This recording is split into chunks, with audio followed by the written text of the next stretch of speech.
Hammertime.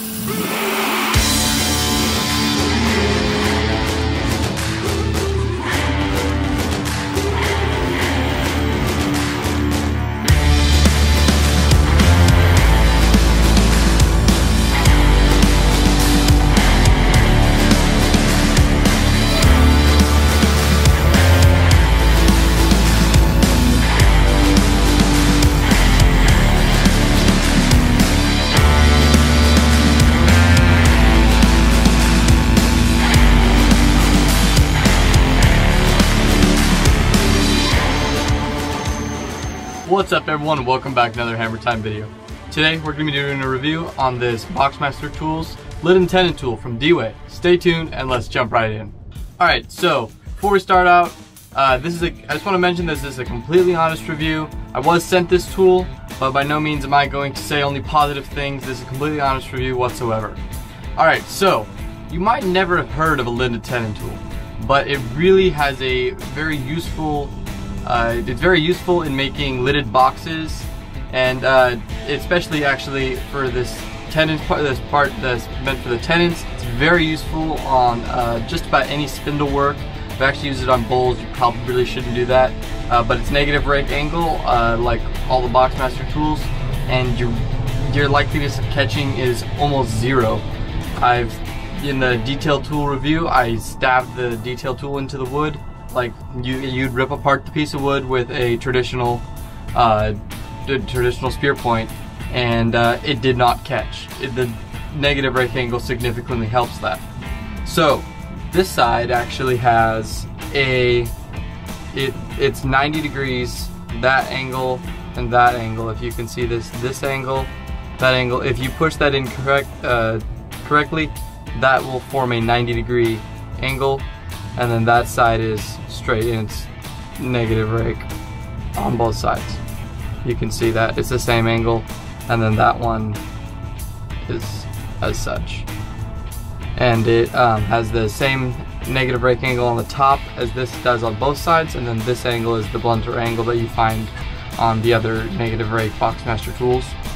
And then this hole here you might see, that actually is for doing, that is actually for the heat treating process, so that is not a concern at all.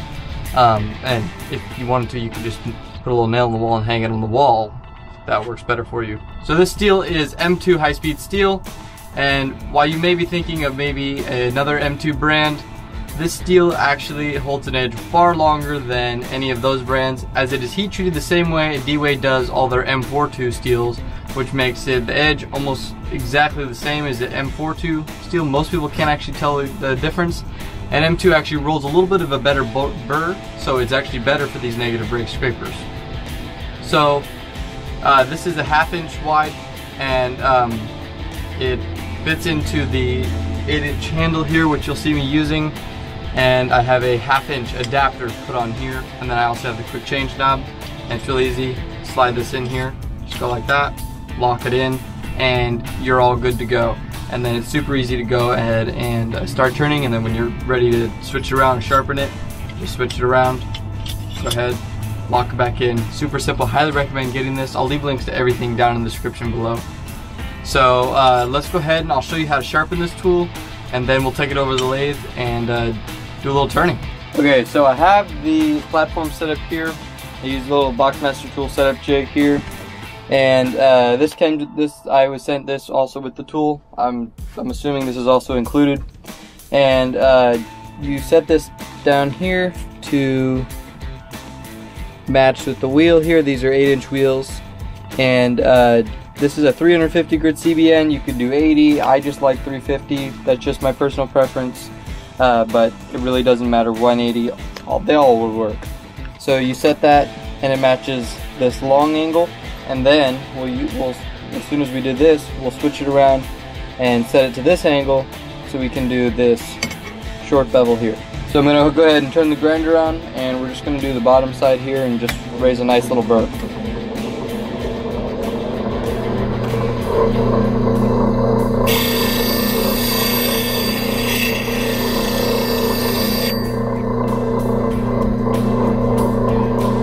And that's all it takes.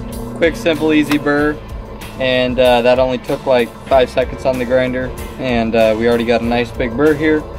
And then we're just going to switch around to the other side and we'll be all good to go. Okay, so I have my platform set here.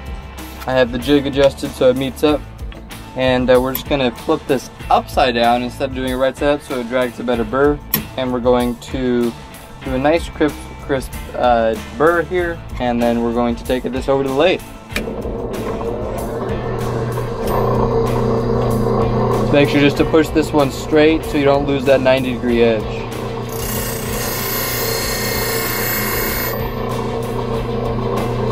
Okay, other side.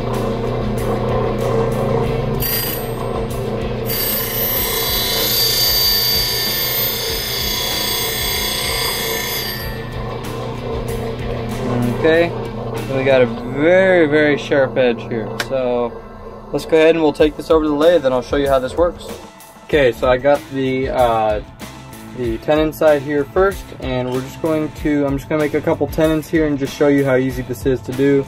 And I'm just going to clean up this end first, and then we'll make a couple tenons and just show you how this works. So you're going to want to hold this flat on the tool rest, or you can angle it down and kind of go in somewhat like you would use a parting tool, and have the speed running somewhere around 2,000, 2,500, 3,000 RPM, somewhere in that range. And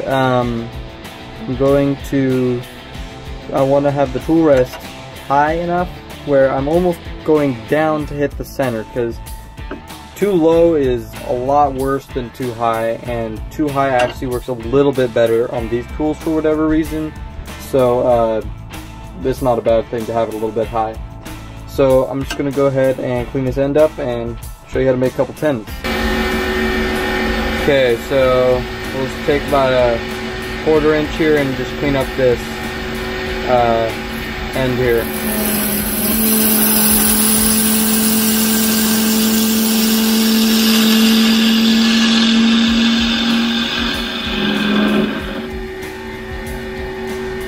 And that chatter you heard was because this thing is in a chuck and it's hanging out over the edge. But that's just the chatter from that, because we got at least 3 inches, 2 to 3 inches coming out. Okay, so I'll just make a couple tenons here.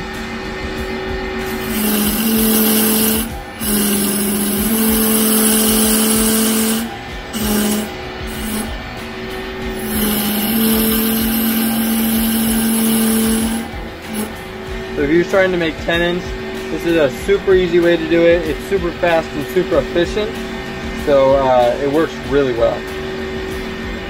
So I'm going to go ahead and do a little bit of the inside work with the other side.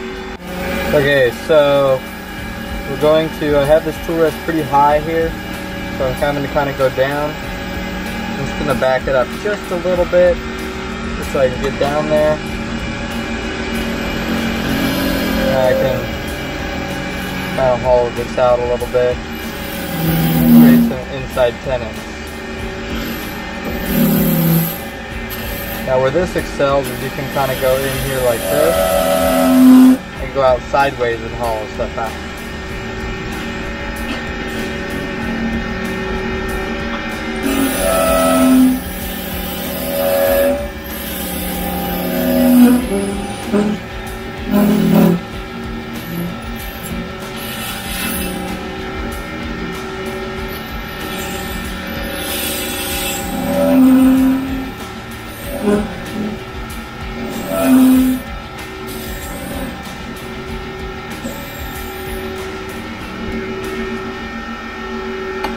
You can make both inside and outside tenons with this. So you got outside tenons here, you got inside tenons here.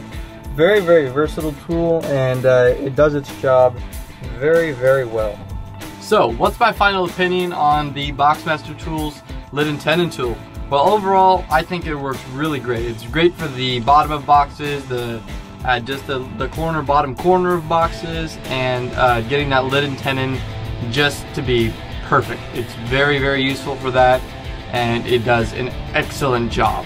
And especially in the bottom of boxes, if you're trying to keep a crisp 90, this is the tool for that. And you're not going to catch by turning on two different angled surfaces like you would without the negative rake angle. So big plus there. and it works really great.